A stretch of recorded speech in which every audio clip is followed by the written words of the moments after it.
mu gihe ikigega cyo kuziganya no kuguranana Edene Microfinance kiri mu ndwi yahariwe guhimbaza imyaka 4 imaze itanguye gukora ku mugaragaro ngo yarabaye hafi abakorera mu bisata amabanki n'ibindi bigega bitanga ingurane bidakunze kwitwararika. Aha tukavuga nk'abakorera mu makoperative acukura amabuye, abarimyi harimo na cane abarimo igiterwa c'umuceri, eka mbere n'aborozi b'ibitungwa bitandukanye gushika mbere no ku nkwavu. Ikaba yaragendeye bamwe mu yaronkeje ingurane bo mu ntara ya Bubanza kugira ngo ushobore kwirabira intambwe bageze ku mwiterambere nk'uko bivugwa na Hatungimana Deo, umuyobozi mukuru w'ikigega Edene Microfinance. Turi mu ndwi yahariwe imyaka 4 Edene Microfinance ishinzwe. Rero muri no myaka 4 haruhande yuko Edene Microfinance yatanze akazi, mugabo kandi Edene Microfinance yari ihamagariwe gushigikira imigambi y'abene gihugu mu kubaronsa ingurane itavuna kugira ngo bashobore kwiteza imbere, gutyo nibashobora gutera imbere n'igihugu gishobore gutera kije imbere. Twaramukanye igikorwa cyo kugenzura imigambi mikuru Edene Microfinance twagiye turashigikira cane imigambi iri mu gisata c'uburimyi n'ubworozi. Nkuko mubizi ama Microfinance yose arashigikira mu gisata c'ubudandaji n'ibindi bisata, ariko nkuko twabibonye mu cifuzo canye cubahira umukuru w'igihugu cacu yuko umunwa wose utegeza kuronka ico ufungura maze umufuko wose ukaronka amafaranga, kandi mukaba muzi yuko abene gihugu bato aribo kumbure novuga nti bafise inguvu zo gukora no kurima. Rero turiko turagenzura turabe abagiye baratwitura mu burere butandukanye cane muri iki gisata cyo kugwiza umwimbu uburimyi n'ubworozi kugira ngo twirabire neza aho Edene igeze ico yafashije, kandi dushobore kucereka n'abantu n'amakungu bashobore kubona yuko Edene Microfinance turi ku kivi. Muri ntara ya Bubanza hariho imigambi myinshi tutamenyereye mbere n'ama Microfinance menshi asanzwe adafinansa canke adahereza amafaranga. Mwabonye nk'imigambi yo kumena amabuye, n'imigambi itamenyerewe, ariko tumaze kuvugana na makoperative asanzwe amena amabuye mwabonye yuko twatahuye, kandi nabonye nokabona ko gushika ubu bashima. Muri koperative icukura amabuye yo ku mutumba wa Kayange muri commune ya Rugazi bakaba bashima ko intambwe bageze ko bayikesha Edene Microfinance. Twebwe turi mu muryango wa koperative Kugira twubake, tukaba dusanzwe dukorera kuri no musozi nka koperative isanzwe ikora kano kazi mubona ko gucukura amabuye. Edene Microfinance twamenyanye mu gihe twarose amakuru ko ishobora gufasha abakora imigambi mito biciye mu mashirahamwe. Twarayegereye turuguruza inimero ya konti ya koperative, tumazemo nk'amezi ashika kuri 3. Twaragejeje kubasaba ingurane, baraduhayemo amafaranga angana na 15. Iyo turiko turakoresha ni kogwa twari twanditse bisanzwe dukoresha ngaha bya kano kazi ka misi yose. Mu bisanzwe tumaze kuronka ideni rya banki, turamaze kwiyungunganya koperative nkuko nakivuze. Iramaze kugura imoto 2 ziri mu barabara, irafise probox iri mu barabara, duheruka ni parcelle ngaha ruguru. Tugomba dushemwe farmasi yo kuza turakorana n'aba bantu bacu barashobora gukomereka n'ababanyi bakaronka hano bagurira umuti. Mu gihe amabanki n'ibindi bigega byo kuziganya no kuguranana bisanzwe bidakunze kuronsa ingurane abakorera mu gisata c'uburimyi n'ubworozi canke mu myuga mito, ikigega cyo kuziganya no kuguranana Edene Microfinance coco cafashe ya mbere mu kwegera abarimyi n'aborozi mu kubaronsa ingurane yo kwiteza imbere kugira ngo umwimbu wiyongere, umunwa wose uronka ico ufungura, eka mbere n'umufuko uronka amafaranga. Ivyo Edene Microfinance ikaba imaze imyaka 4 iriko ibikorera abene gihugu bahurikiye mu mashirahamwe canke mbere n'abakora ku giti cabo. Edene Microfinance ikaba yari yagendeye bamwe mu barimyi n'aborozi bo mu ntara ya Bubanza kugira ngo yirabire bamwe mu yaronkeje ingurane aho bagejeje kwiteza imbere.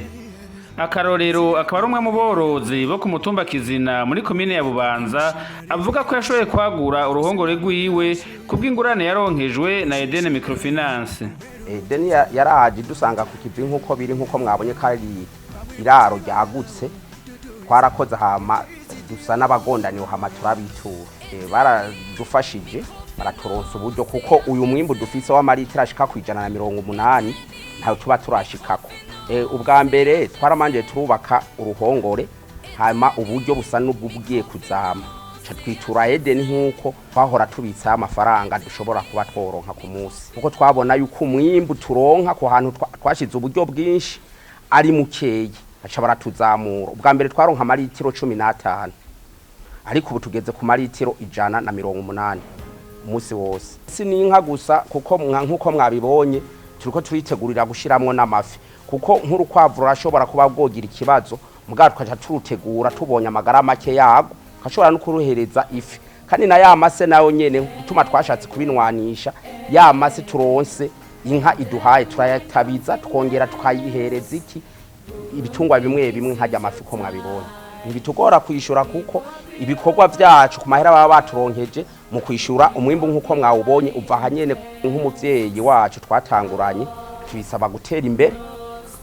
ndetse bave mu bya Microfinance baje babe nka banki kuko ibaye banki nka twebwe nkuko mububona ni projet terme y'ikirengo kirekire hari ivyo twava tuyiturika tukemurira twarahimbawe cyane no kubona ko iyi Microfinance Eden ishobora kwizigira abantu b'abarimyi n'aborozi twumva ko mu vyigisho batanga bavuga ko bashigikira abarimyi n'aborozi ivyo navyo akaba byo natwe twari dusanzwe dukora hama rero turaheza turagitura turabaganirira imigambi dufise baradukundira baradutemberera baza kora batubigejeje hama turaheza turabandanya ibiganiro bijanye n'iyo ngurane ubu rero duhagaze hano bavuga ko biriko biradufasha ngurane baduhaye yaradusahirije cyane turabona ko rero ihangiro dufise tuzorishika ko turi kudufashijwe na Eden Microfinance iterambere ngo nta handi ryohera atari mu kugwiza umwimbu nk'uko bivugwa n'umuyobozi mukuru wa Eden Microfinance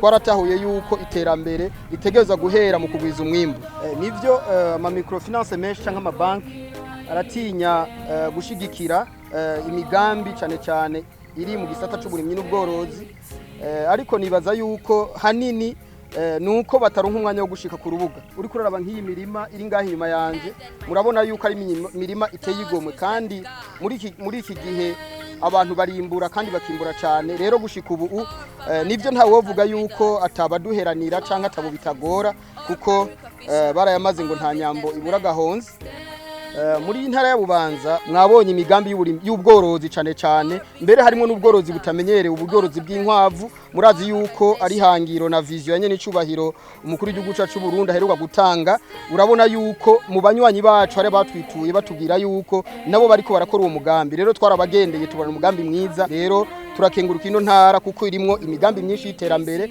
kandi urabona yuko abene gihugu bari ku kivi kandi isi yaho yimbuka neza ikigega cyo kuziganya no kuguranana Eden Microfinance kiramaze imyaka 4 kiriko gikorana n'imigwi y'abene gihugu itari imenyerewe gukorana n'amabanki mu kubaronsa ingurane akarorero n'abapfasoni badandaza ivyamwa mu isoko iri kumugwa mukuru w'intara c'ibitoke abo nabo bakabemeza ko ubu batakibura ivyo bahereza abakiriya babo kuko Eden Microfinance yabaronkeje umutaho ukwiye turanezerewe cyane yuko Microfinance Eden isanzwe idufasha mu kwiyungunganya kugira twiteze imbere idutemberera hano ku isoko nkuru yacu naho dukorera turanezerewe cyane kubabona duciye tubona n'ukuri ko mutwitayeko nuko mwatwitayeho mu kudufasha kugira twiteze imbere twebwe mu minsi iheze abadamu twadandariza hano ivyamwa twara abadamu tugayitse cyane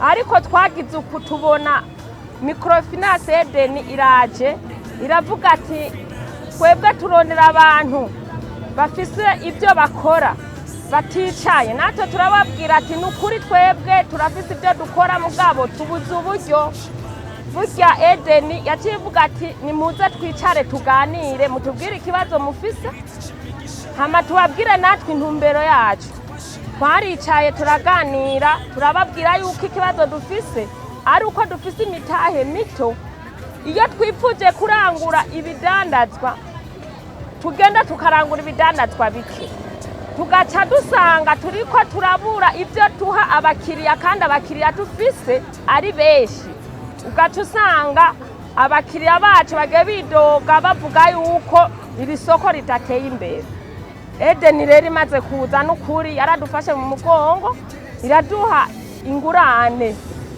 mu buryo twari turiko turagenda umudandaza usanga ariko ararangura akagunira kamwe k'imicungwe uno munsi umudandaza wese ariko ararangura nk'ubufuko butanu bw'imicungwe akadandaza kuva mu gitondo ndetse akagera nka saa sita kuko hano iwacu mu Citoke dufise abakiriya benshi namwe murabibona turi kwibarabara bigendamwo ingenzi nyinshi abava muri Kongo mu Rwanda abagenda i Bujumbura bavuye Mabayi nyene n'abavuye i Bujumbura baje muri kano karere iwacu bahita hasimira hano nukuri Edeni turayishimira ku bintu yadukoreye cyane mu bisanzwe hariho amashirahamwe ajya usanga abera mu ngo ugasanga turiko turariha inyungu zivunye ariko Edeni yatuzaniye n'ukuri inyungu ziri ku giciro ciza ku buryo aho twariha inyungu ziri ku mapurusa 10 ubu turiha inyungu n'ukuri cirikije amapurusa atarenga 3. Mu burongozi bw'ikigega Edeni Microfinance barishimira intambwe bagezeko mu kuzamura bene gihugu mu myaka ine iheze bari ku kivi. Mu Cibitoke by'ukuri mwarabonye ko dushigikira imigambi itandukanye hariho imigambi iri muri aba bantu bakora imigambi mito mito yo kwiteza imbere ndavuga ubarukora udugambi duto mwarabonye nk'abakora ibi byari mikashi mugabo kandi mwarabonye nk'abakenyezi badandaza ibyamwa ku masoko ko Edeni Microfinance twagiye turabashigikira kandi kuva dutanguye gukorana nabo turabona yuko hari intambwe bari barahebwe n'ayandi ma Microfinance n'ayandi ma banki mugabo Edeni Microfinance turabegera turabigisha uburyo bwo gukorana n'ama Microfinance kandi tubona ko gushika no munsi intambwe ni nziza mwarabonye rero abadandaza ibyuma masima bose mwarababonye abarimyi aborozi b'inka mwarababonye nukuvuga yuko muri rusangi by'ukuri Edeni Microfinance muri imyaka ine turishimira igikorwa yaranguye. Edeni Microfinance ndayizi gose kuva tumenyanye nayo yaragerageje kutwigisha iratwereka imigabo n'imigambi ifitiye abajene ugwaruka hama turayitura ivyo tuyituye yarabidufashijemo kandi turayishimira gose. Uwo numwe mu gwaruka ruvuga ko gwafashijwe n'ikigega cyo kuziganya no kuguranana Edeni Microfinance mu kwiteza imbere. We nabo basangishira hamwe bavuga ko kubera ingurane baronkejwe na Edeni Microfinance bariko bakora vyinshi kandi vyiza borohewe. Bo kubijanye n'ugwaruka kenshi rero iyo duhejeje amashure usanga benshi turi mwibarabara tutagira ivyo dukora. Niyo turose ivyo dukora hari usanga atamutaye dufise.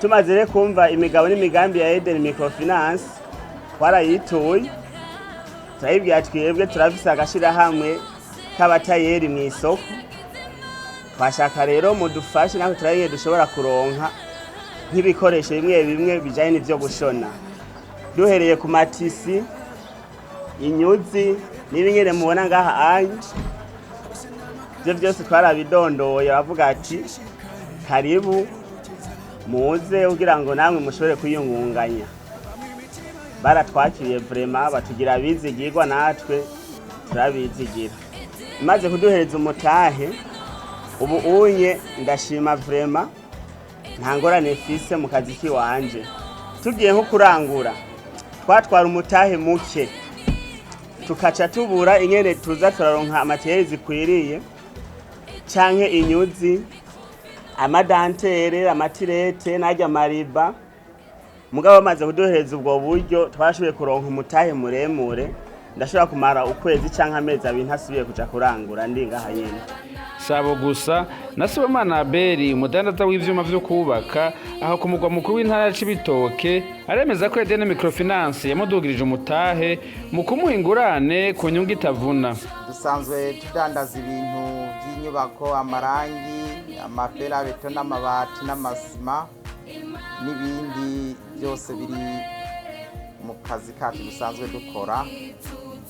Hama Edeni Microfinance yatumariye akamaro kanini ko dukoranye igihe kirekire neza.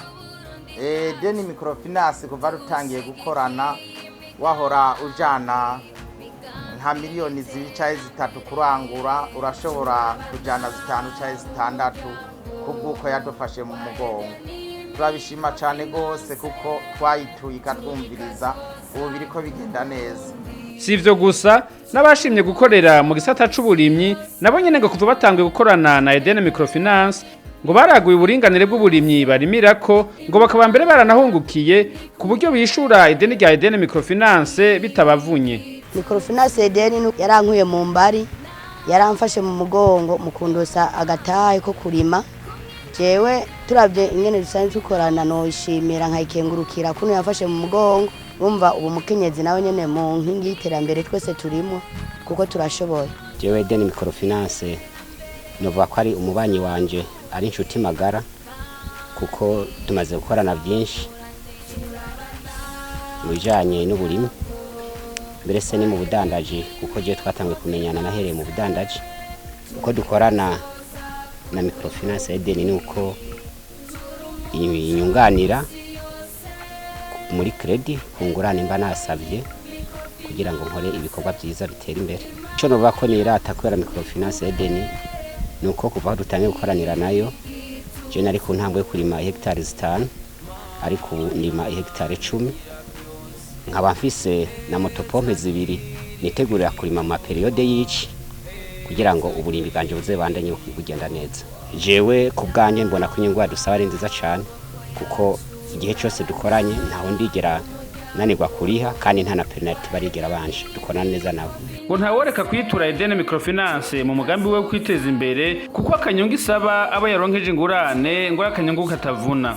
Twarifuza amafaranga yo gufumbeza tukayabura, amafaranga yo gutiza tukayabura, ago twegereye Eden yagize ikidufasha mu kuronka amafaranga yo kugura abafumbire igihe kimbura neza atakibazo kibaye. Kanyungu Eden idusaba sikarekare n'ukuri n'akanyuga gatoya cyane rero tubaraba nk'ayandi Microfinance akore ivyo bintu. N'abarimyi bo mu ntara c'ibitoke bituye Eden Microfinance nabo nyene ngo yarabafashe mu mugongo bituma bagura uburinganire bw'imirima bari basanzwe barimiramwo. Misanzwe nisanzwe ndi umurimyi w'umuceri mugabo narima uduce kubera kubura uburyo. Mugabo kuvaho Eden iziye yashaka kurima hegitari 8 cyangwa 10 uko aha turi ni hegitari 2. Hari ahandi rero hari hegitari 5 tutageze ziri an activity mugabo ndiko ndateza. Yaramfashije cyane irandosa uburyo bwo gukoresha bituma mbere imigambi nariko ndategura ijanye n'uburimyi igenda neza kubera yuko twarabura ifumbire wasanga tuko tuja mu madeni mu mashini cyangwa tuja kwaka ideni handa hano. Mugabo Eden Microfinance imaze kuza twarayituye yatwereka imigabo n'imigambi ko ngene ishaka kudufasha bashobora kuturosa uburyo kugira ngo tukore imigambi bitworoheye. N'abarimyi bakora ku giti cabo Eden Microfinance ngo ntitinya kubaronsa ingurane. Simbava imbere Jeruve umurimyi w'umuceri mu matongo mu Gatakwa aremeza ko umurima wiwe iyo ataba ingurane ya Eden Microfinance utawumeze nk'uko umeze ubu. Eden Microfinance ingene tuyizi neza kuko yafashe mu mugongo abarimyi kuva aho tuyumviye twasidukanye n'iyonka mu ncamake baradufashije ibitari bike baraduha ingurane cyane n'amafaranga yo kuza gukoresha iyi mirima mubona tugura intabire n'imiti yo gupompa. Ukuvuga Eden Microfinance ntaworeka kuyishima. No kuvuga ko iyo tutaronka ingurane nkuko mubibona umurima ntubumeze nkuko uba warapapanye nabi, ariko kuva aho turonkeye izo ngurane twaciye dukora neza baragize icyo bamara. No kuvuga ko nitwaramuka twiyimbuye tuzoca dutangura gusubiza ingurane baduhaye. Mu mirimo yabo ya misi yose yo kuronsa ingurane abene gihugu Eden Microfinance ngo irakora neza n'abajejwe intwaro mu karere biriko irakoreramwo. Abajeje intwaro dukorana neza cyane, aha ndavuga nk'abanyakubababura amatari bizi ntara ziri muri kino kiya cimbo dukorana neza ba musitanteri dukorana neza kandi bamwe mwarabonye yuko by'ukuri bagiye babigaragaza deni Microfinance ntidushobora gukora tutariko turakorana n'intwaro rero dukorana neza cyane kandi nabo nyene barashima aho tugejeje iterambere ry'abene igihugu muri ayo makomine. Musitanteri wa komine Mpanda nawe nyene akabashima ugukorana neza kuri hagati y'abene gihugu n'ikigega deni Microfinance gitanga ingurane kuko ngo haruhande yo kwaronsa ingurane yo kwikenura ubu ngo barijukiye no kubika amafaranga yabo muri ico kigega deni Microfinance gisanzwe gifise ishami ryayo muri komine Mpanda neza na neza ku isoko ya Musenyi.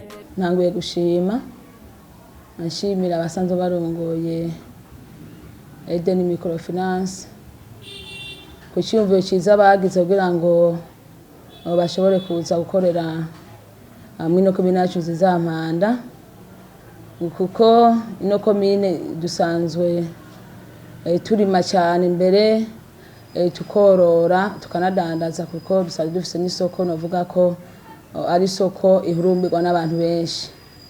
Rero muri rusange deni Microfinance navuga ko yaje kutubera nk'inyishu kuko abenegihugu benshi barabura ingene kumbure barima mu kubura uburyo abandi bakabura uburyo bwo kuntu bashobora kudandaza ibidandazwa navuga ko ari byinshi ariko aho Microfinance deni iziye igafasha abenegihugu baba abadandaza canke abarimyi mu kubaronsa ingurane turabona ko hariho icyongereyeko.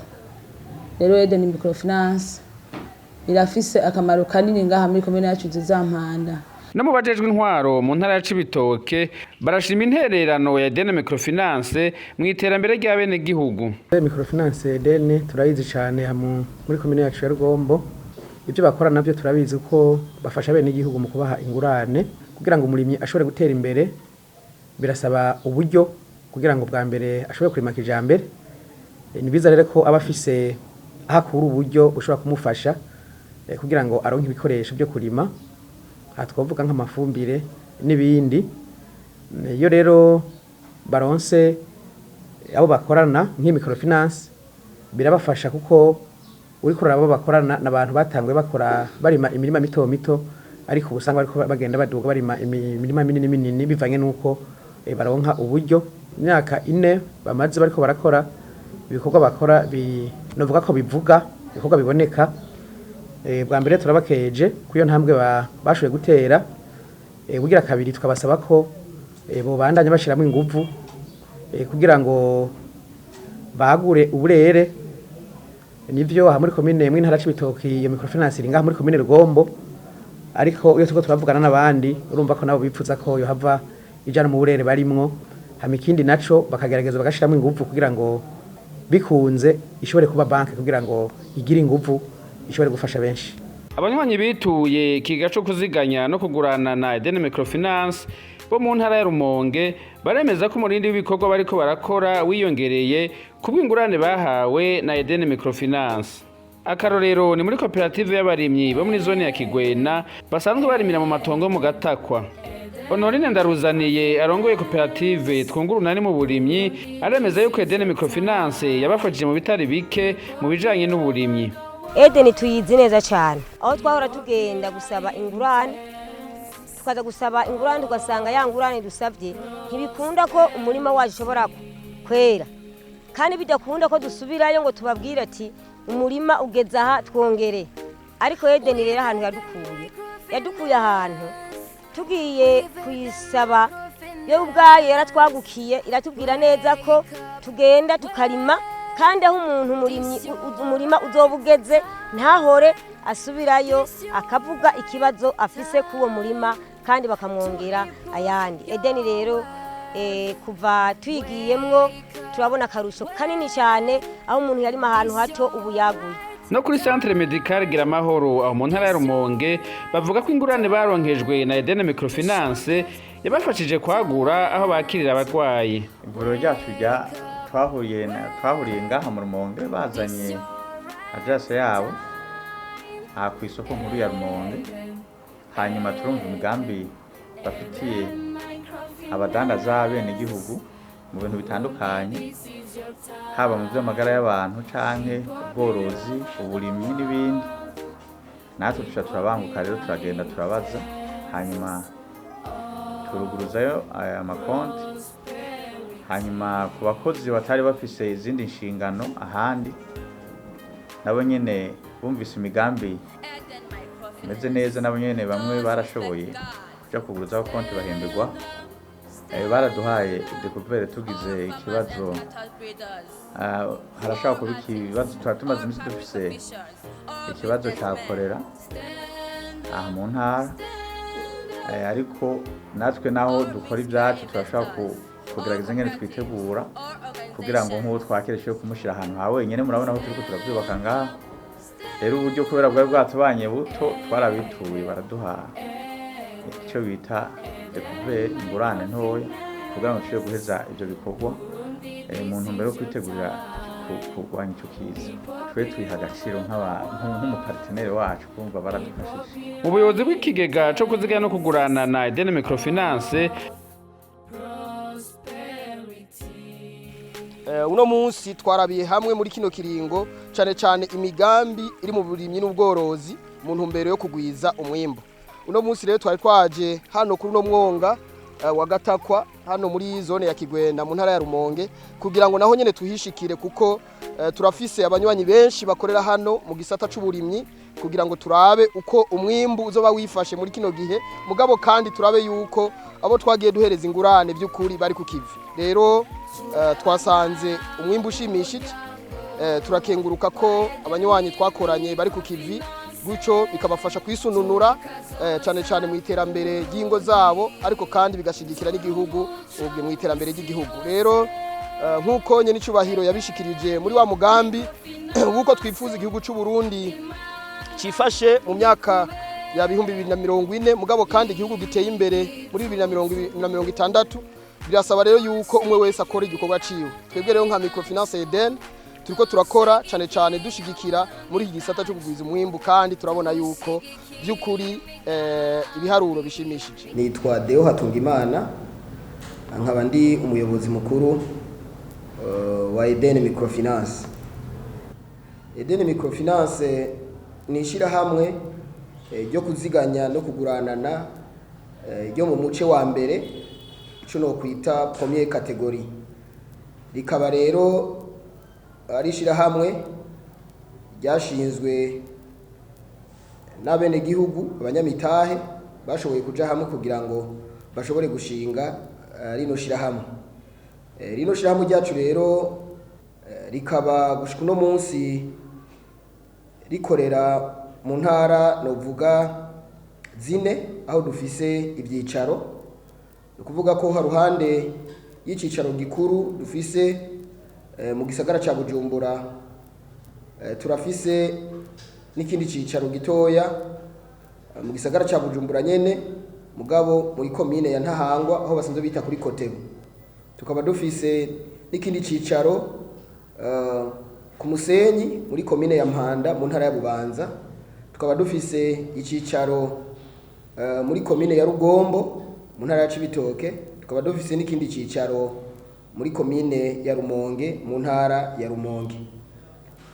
Muri izo ntara zine rero novuga ko gushika uno munsi Eden Microfinance tumaze kugera ku bakozi 52.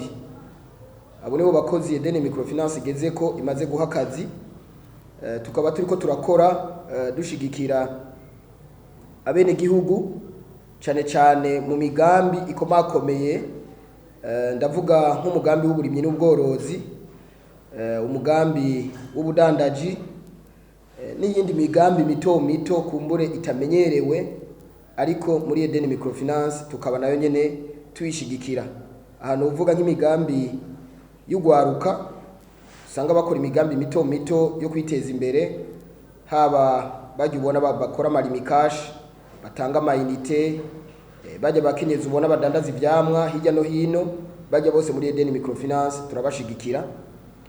Hama kubijanye na service zacu by'ukuri abanywanyi barafise impamvu yo kwitura Eden Microfinance kuko ndiko ndaraba uno munsi tukaba tumaze gukwiza imyaka 4 Eden Microfinance ishinzwe. Abanywanyi rero baratwitura ku bwinshi kubera yuko service zacu bwa mbere ziranyaruka. Ubwa kabiri nuko abanywanyi benshi twasanze bahora bidoga ku gisata kukijanye n'amasaha yo kugara no kugurura. Eden Microfinance rero ico twaragitoreye umuti, turorohereza abanywanyi bacu kutwitura kuva isaha 1:30 y'igitondo gushika isaha 2 z'ijoro, kandi no mu misi y'akaruhuko canke mu yindi misi ya weekend Eden Microfinance niko dukora. Mugabo kandi abanywanyi kandi baradukundira kubijanye n'uburyo bwo kwiga ingurane. Muri Eden Microfinance dukoresha umwanya, no kuvuga ko turanyarutsa gose ku buryo nk'umuntu bizibiri umwene gihugu aba amaze kumenya yuko ashobora kuronka ingurane canke yayibuze muri Eden Microfinance. Iyo yayibuze turamusigurira igituma kugira ngo ashobore gushiraho ibikenewe byose kugira ngo ashobore kuronka ingurane. Murakoze. Edeni